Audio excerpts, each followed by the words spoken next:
As an indie author, I've discovered that the process of writing and publishing a new book takes a massive amount of time, energy, and perseverance.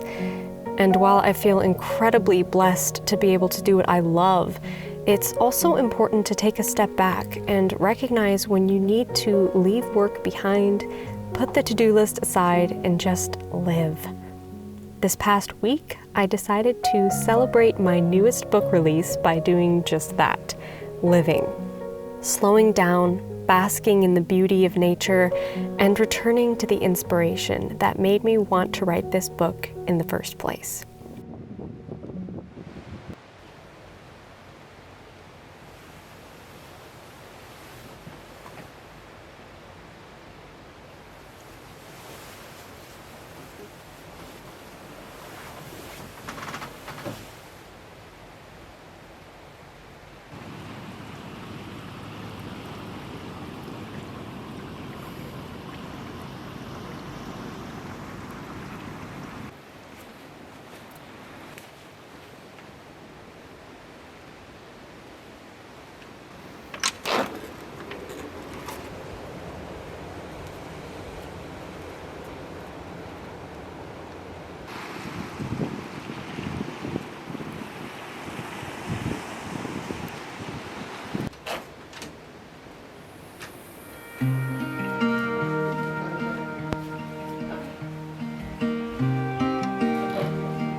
There's a Reader's Digest from October 1999. Wow.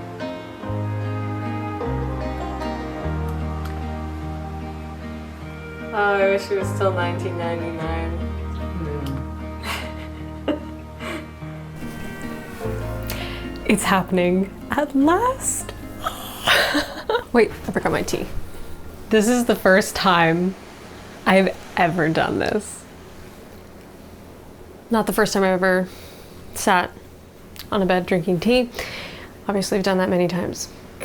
This is the first time I've ever taken a full week off work to celebrate my newest book baby coming into the world. I'm officially calling this a Book Babymoon. And if that's not already a thing, it really needs to be a thing, because I am like one day into this retreat and I already know it is the best idea I've had in a while. So I had this idea when I decided to publish my new book, The Otherworld, which takes place at a lighthouse, as you can probably tell from the cover art, which it's too dark to see.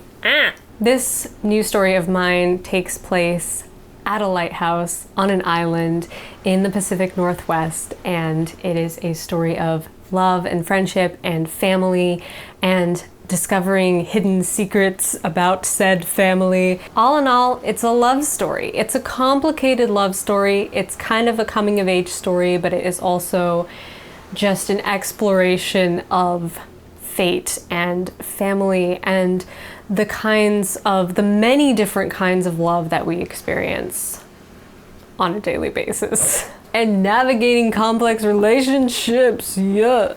By the time you're watching this vlog, this book of mine will be out in the world. It just came out yesterday, September 19th. So excited. But as you know, I'm an indie author. I do every single part of this publishing process myself, and it's a lot of work. So I decided to treat myself to a little getaway before the book comes out. So here was the idea.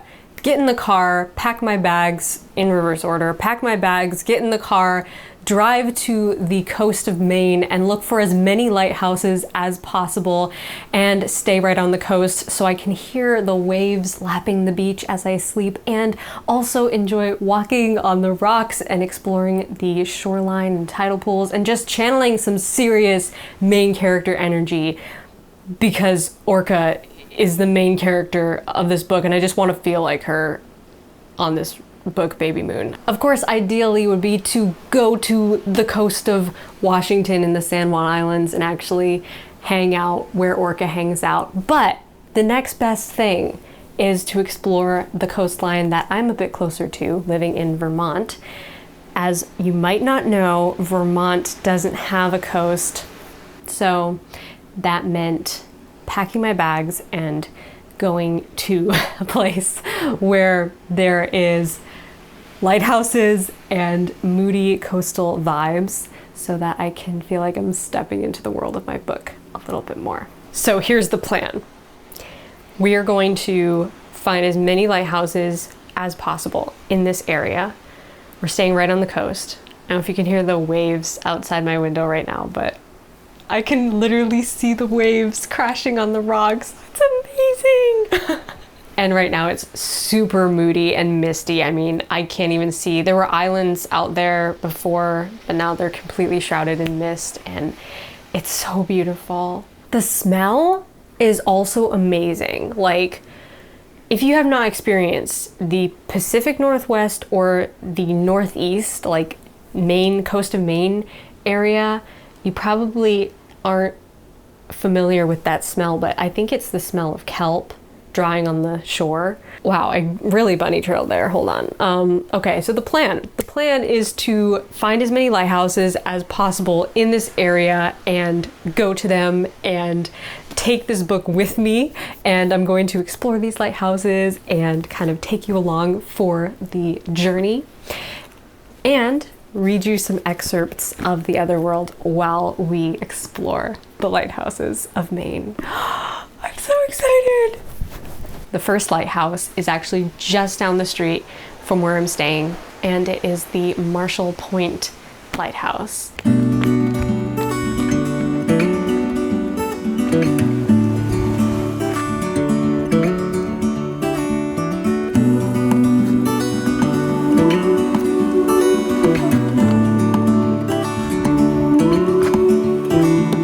Look ahead, the sea is calm, and I know we've been through a lot, but just wait. Wait for better days to come and carry us like wind in our sails. Hold on tight, I can smell the shore, it's right in front of us if we just hold on tight. This vision that I saw is getting closer every dawn. We are dreamers of the shore.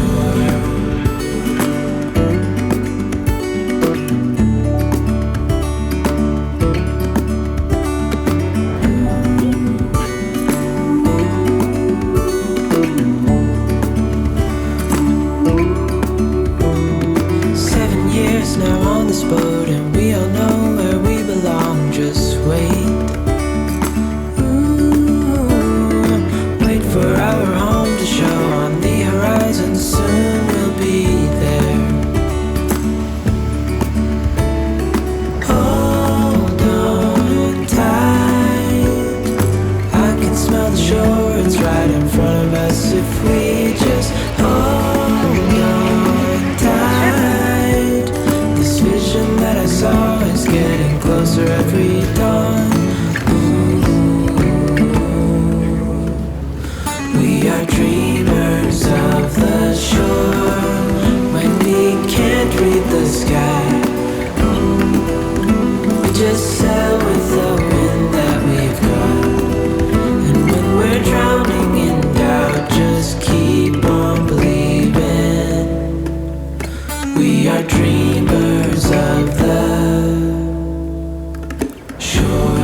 Out of all the lighthouses we explored on this trip, the one that reminded me the most of Orca's lighthouse was at Pemaquid Point in Bristol, Maine.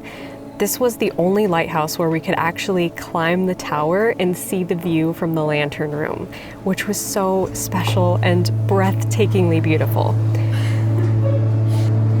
Awesome. Okay, then the other side.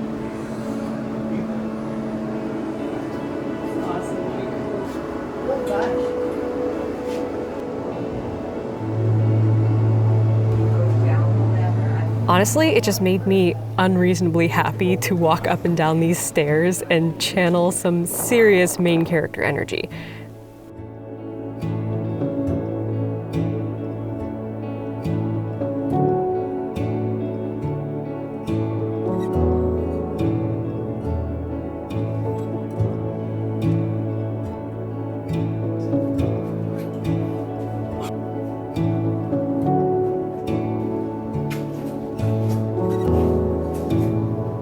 The vibes at this lighthouse were so immaculate, I couldn't resist the urge to grab a copy of The Otherworld, sit on the rocks with the ocean wind in my hair, and read some of my favorite scenes from this story.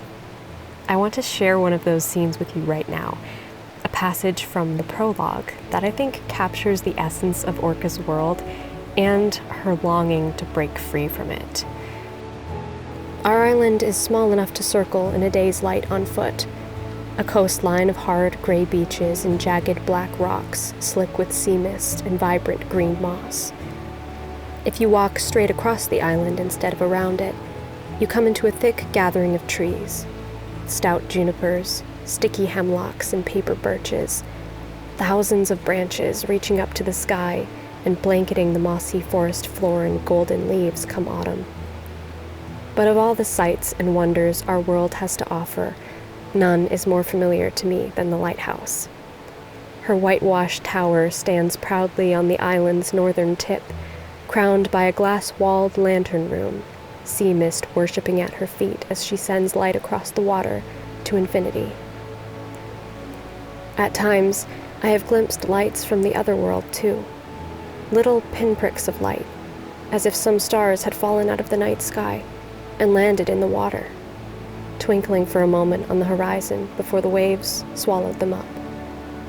What is it like out there? Will I ever know?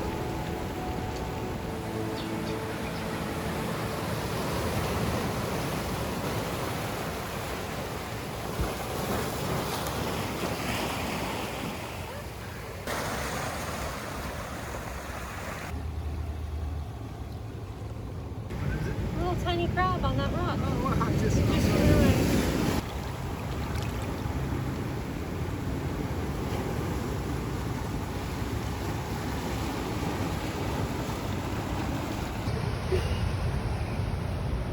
Some of these rocks are like sparkling. Everything's so damp. I love it. I know it's nothing new, but it's so good to see you.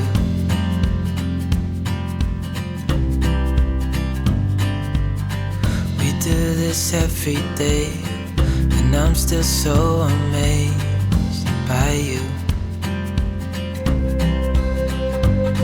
So hold me tight through the night.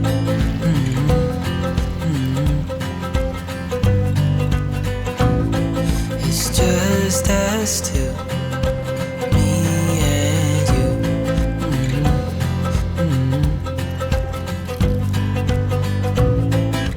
Can you imagine building this thing? No. Like, how much must these slabs of granite weigh? Like huge. They're like, So lucky I'm alone. I can't believe you love me.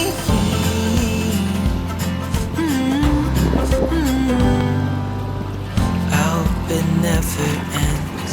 Let's be more than friends. it's just a house. There's no light. Yeah, you have to like be in a boat probably to see it really well. Every single Can we film you going over the precarious walking the plank? We were supposed to go. through the night. This is a really cool location. I love how it's like way out in the middle of the harbor and it's very peaceful and quiet and secluded, but it also has like this kind of creepy abandoned vibe. It's like all the windows are boarded up and it looks very weather-beaten. Do you like that little tiny slippery walkway you had to cross? Yeah, that's a little scary. This could definitely be a setting for like the lighthouse, the creepy lighthouse genre, if you were to write a story like that. Yeah. It's pretty cool. Dancing up in the stars. Oh, where I'd rather be than with you.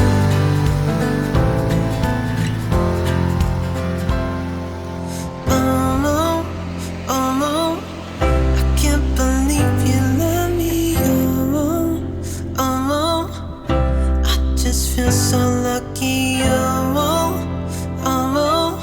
Still can't believe you love me. Hi. Do you like the ocean? Hmm? Yeah? What do you think? So today is our last day here and I'm kind of sentimental about leaving, honestly. I'm kind of sad to leave it because it's such a beautiful place, and especially today the sun finally came out and the sky is blue and the waves are crashing and the sunlight is glittering on the waves and oh, it's just so beautiful.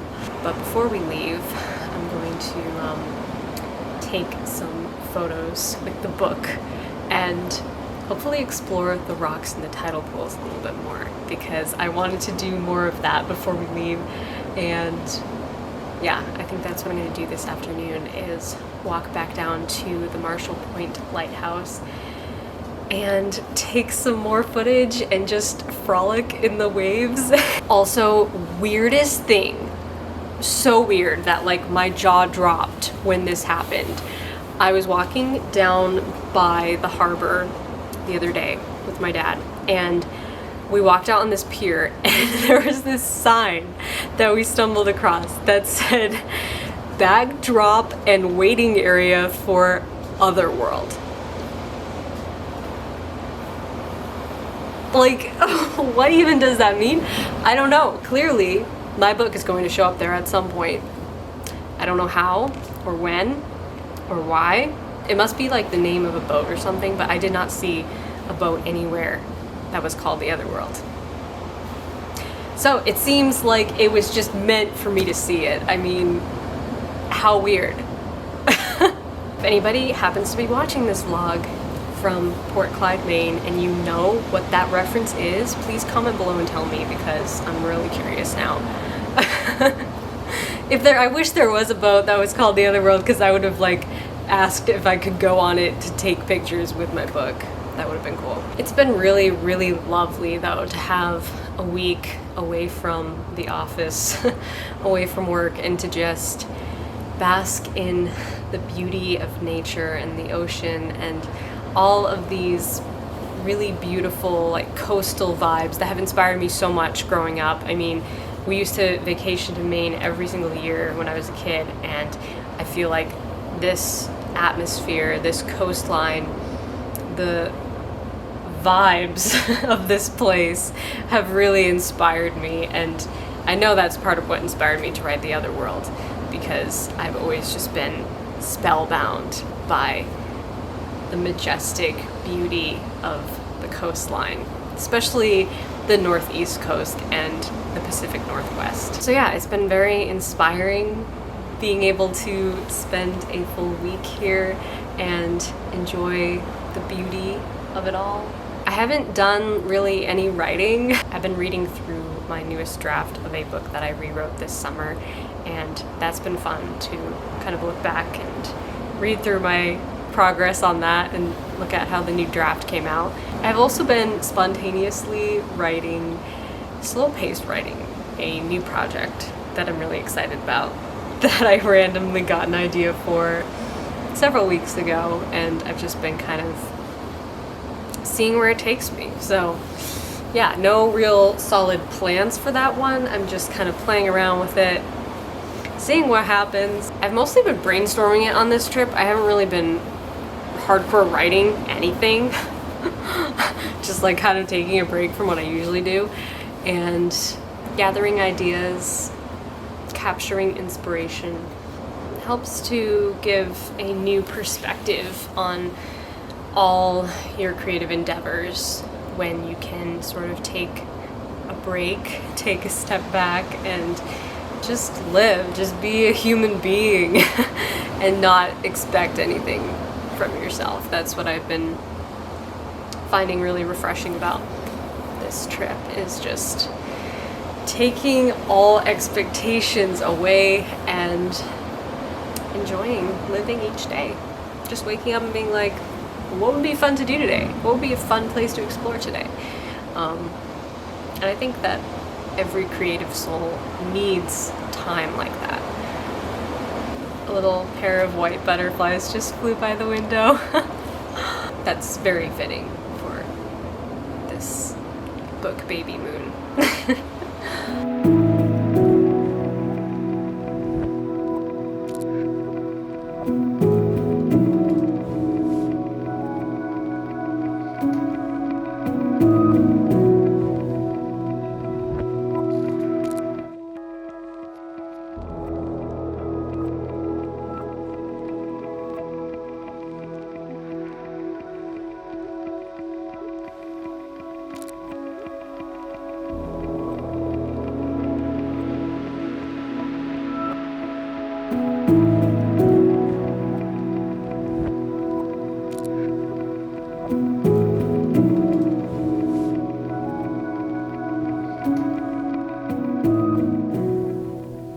I remember when I first started writing this book, when it was just a whisper of an idea in the back of my mind.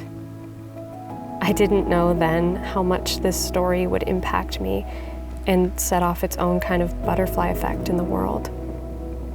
To me, the most beautiful thing about storytelling is not just finding yourself in the story, but knowing that others will find themselves in it too. Knowing that my words could be a light to someone, could help them navigate a stormy sea, like a lighthouse in the darkness.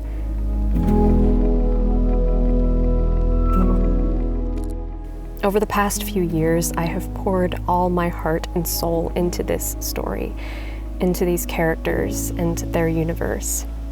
And now, holding this book in my hands and seeing it go out into the world and bring joy to others, I am filled with so much wonder and gratitude, and even more love for writing, if that's possible.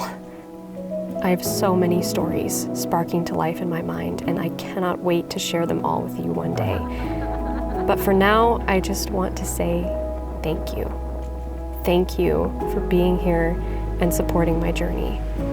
Never forget how precious and gifted you are. The world has been waiting for you, my friend.